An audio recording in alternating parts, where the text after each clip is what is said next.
The universe does not simply exist in opposition to God's desires.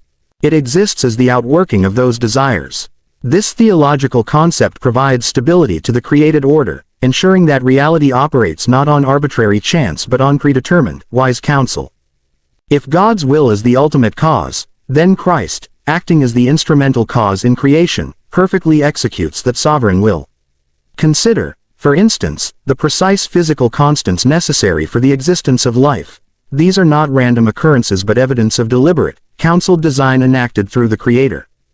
The most profound link between this unified God, Christ the Creator, and humanity is established in the narrative of human formation. Let us make man in our image, after our likeness, Genesis 1:26.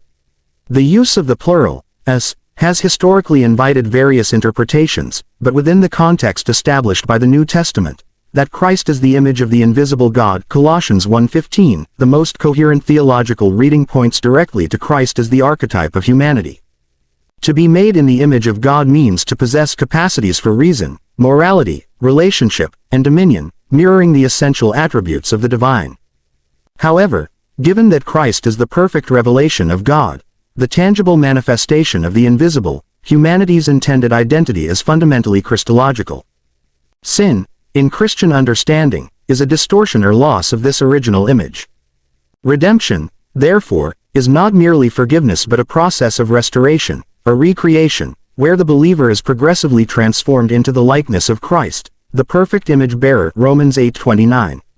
Man was made to identify with Jesus Christ, recognizing him as the true human ideal and the pattern for restored fellowship with the one God. The initial creation, therefore, was an orientation toward the coming reality of Christ as both Creator and Redeemer. In conclusion, the theological structure affirming one God is logically inseparable from the assertion that all things were created by Jesus Christ as the agent of that singular will.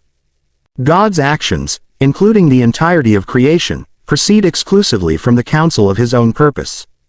Humanity's initial configuration, in our image, carries the essential meaning of being fashioned to reflect the character and relational capacity embodied perfectly in Jesus Christ, the archetype of redeemed humanity and the fullness of the Godhead.